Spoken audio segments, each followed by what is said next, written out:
why real estate? Why no other sectors of the economy that you got into, and like why real estate? All right, so backstory. So growing up, it seemed like every Sunday after we had Sunday dinner at my grandma's house, my parents want to go look at houses, open houses. I'm like, man, we're going to look at houses. Are we going to move? Y'all just fascinated with houses. So like I swear it's like every Sunday we go look at houses. I'm like, all right, y'all looking at all these houses. Like, oh, we're going to move. So it was always embedded in my head back then. And then working at the bank. Well, I started at Enterprise rent a car. So I left Enterprise, ended up coming to the bank. So I did loans. I started doing home equity lines of credit. So then after that, I was like, I wasn't happy with my job. I was like, man, I ain't even making 40,000 as an assistant manager here in Murfreesboro. I actually had to leave Nashville to get promoted to become an assistant manager. I left Nashville and moved back home for 2 years. I interviewed, and I was at the downtown branch in Huntsville. And my manager, she was an Alabama A&M graduate, looked like us. She hired me right there on the spot.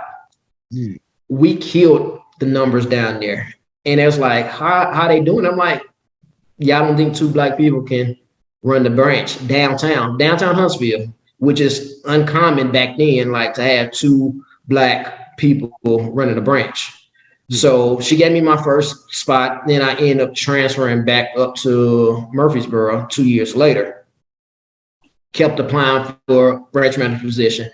No, you don't got enough experience. So it got tired after 6 months. I was like, you know what? I called my best friend up, Martell Hope.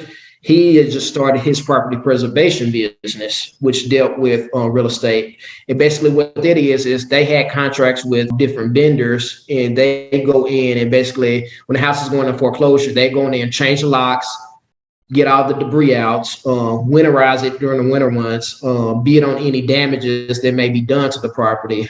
So he basically said, like, hey, Julius, I know you don't like your job. What if I told you you can come work for me, making more than the bank, and you working from home by just processing our orders for us? So I was like, that's a win-win. From there, I took that job. So I was in contact with his subcontractors on a daily basis, hearing what their bids were and all that type of stuff. So my wheels start turning. I was like, man, I'm sitting back making this man money. I know it's my best friend, but I was like, I could do this myself in Tennessee. He's got Alabama. Like, I could do this myself. So I was like, you know what? I'm going to take a step back. I'm going to start filling out stuff, get my stuff ready so I can start my own business. So I started researching and all that type of stuff. So I got my insurance ready. Got down payments and all that type of stuff. So when the time came, I was like, look, I'm starting my own business. Hopefully it don't offend you. It's like, nah, I honestly want you to make your own money. So I just want to bring you on so I could show you the game. That way you can go out and show somebody else the game. So I started doing property preservation work. So me and my wife at the time, before we even had any crews, we would go in these houses, have to rent U-Haul trucks to get the debris out, clean toilets, which was nasty as hell sometimes. Sometimes they were clean, but these houses had no water, so we had to bring our own water to the properties, clean it out, have a shop vac, have generator to get the lights and all this type of stuff running. So once I started building up some money, I started hiring crews to come in and do it. I was like, you know what? I'm making enough money now where I can just ditch this on to that. So real estate came in about, my broker who I'm with right now in Huntsville, her signs used to be in most of the yards that I used to take care of. So I was like, man, she's doing this. She's getting these properties to be cleaned up. And once they cleaned up, she's putting her for sale sign out in front of the yard. So she's making money on both ends.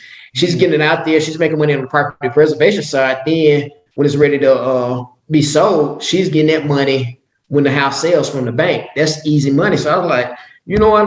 I'm about to get my real estate license. Went out and started studying. Found a class in Nashville on Green Hills. Went to class for 2 weeks at a time. Did my 60 hours. Turned around, took the test, passed the test. And one of my friends in Alabama was like, you know everybody in Huntsville? Why don't you get your license in Huntsville? I was like, no.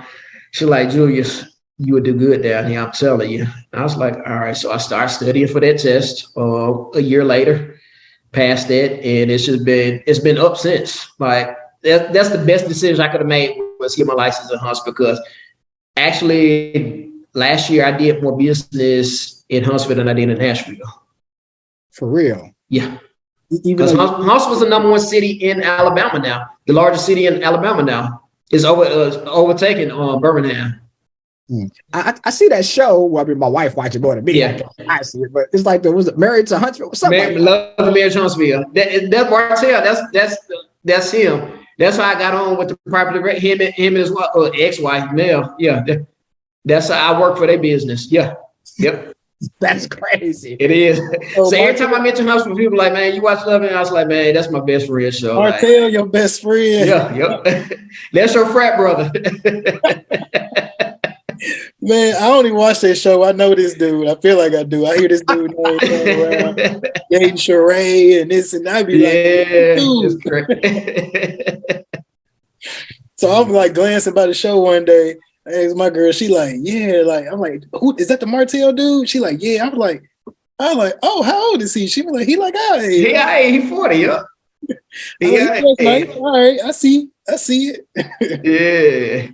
That's crazy. So the person who is making money on the preservation side and the selling side, is that common? Like, does that usually happen, or does she just kind of find a cheat code? She found her niche, and she'd been in real estate for like 20 some years, and she really liked to go. Like, she has her own real estate school too. So she has a brokerage, and then she teaches real estate school on how to become a broker. So she teaches brokerage classes as well. So she just got her niche, and she's been running with it, and she ain't failed. And she's plugged me into a lot of realtors before I became a realtor on how to get some money through them off market deals. She'll call me, it's like, hey, this person needs XYZ done. Go out there and bid it, and I get paid as soon as the job is done. So I'm grateful and thankful for her for always being there for me and allowing me to expand my horizons and all that type of stuff. Does she look like us? Oh yeah, she's one of us. Yeah. Wow. Yep, she's one of us. And she has a brokerage here in Tennessee. She's Tennessee and Alabama too. I've heard about like off-market deals. Like, is that more lucrative for a real estate agent or realtor to do off-market deals, or is it better go through the process of MLS? MLS, the price is gonna be higher.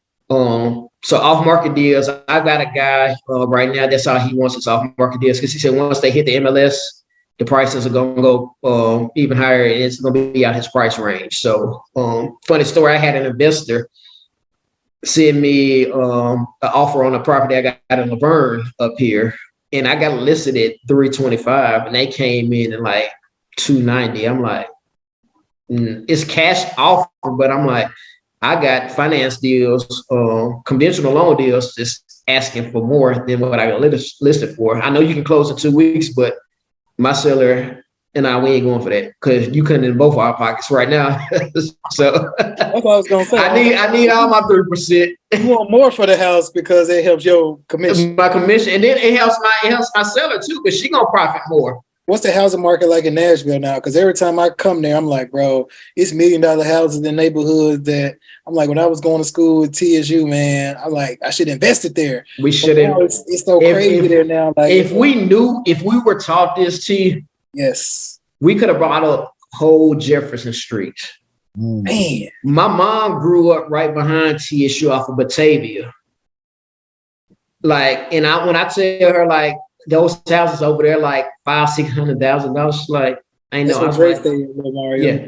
I'm like, oh, Dre, yeah. It's crazy over there. I'm like, if we would have known the game back then, what we would have did with our refund checks, put that deposit down. Because man, my house is probably about $50,000-$60,000 in. Man, we could afford it, but $300-$400 monthly payment. We were spending that on clothes and all that type of stuff. So I'm like, man, we could have afforded that if we were taught the game. We're not taught the game. They are taught the game, but we're not taught the game. But that's my motto, is to teach my kids the game. Like, start investing now, early. Get your credit up. Like my daughter, she's 15. I got credit cards. Hers an authorized user. on my credit cards to build her credit up. You know how I found that game out? When I was working at the bank, 16-year-old dude came in with his mama. He's like, I ain't got no credit score. We pulled his credit. Man, his credit score was like 720. He applied for a car loan, and she co-signed. He didn't have no job, but we pulled his credit. I'm like 720. She was like, yeah, I didn't tell you. I've had you on your my card since you were like 14, 15 years old. You just building credit up. I got a Chase Sapphire card through my business. I put my daughter on there for the same thing, man. It's like she don't know what's going on. It like it's gonna be scary, but you know what I'm saying. But it helps, man. And that's like something like in our community. To your point, like we ain't taught, man. Like, we ain't taught that. I wish it was a better way from an education standpoint that stuff like that was out there for us. Because I think as a society, we'd just be way better and we'd be able to do way more stuff, man. Do the kids want to grasp, or they just want to see what's on TV about flashing money, hold money up to you? Like, and I tell my daughter all the time, I'm like, that ain't real. Like, if you got to show your money, that you ain't got no money. Because if I can count it on social media, you really ain't got no money. He told Noriega, he said, millionaires don't. He said millionaires wear chains, billionaires don't. No. It's exactly. Like, he was like, oh. He said, fucking chains. He was like, yeah, I'm a billionaire. I ain't got to wear no jewelry. Like, I don't want to do none of that. Like, I'm a billionaire. Like, it is what it is. I be telling my daughter, like, yeah, I'm not gonna go make Louis rich. I support my own people, but if I support somebody else.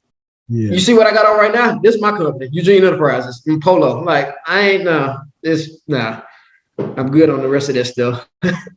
So I think we all three rocking our own companies. T got the OG, I got my boss. That's Black Power from TSU. Yeah, that's it. Man, just thinking we could have bought some of them houses across the street from TSU. They just sitting over there. They just sitting. Like who was in those houses? Nobody. I don't think nobody stayed in none of them houses. Like, we could have put our heads together, man, and bought some of that stuff around TSU, man. And now they building up so much around there. It's just like, golly, man. They done put a skinny house up. I was up on campus. I went to the president's luncheon. And when I parked, you say that so casual. I went to the luncheon and I parked in Epps, and I looked back. I was like, man, they done do up a skinny house right here across the street. On that corner, right? Yeah. I'm like, man, it's crazy. Like, never would imagine in 100 years that this area will be popping like it is now.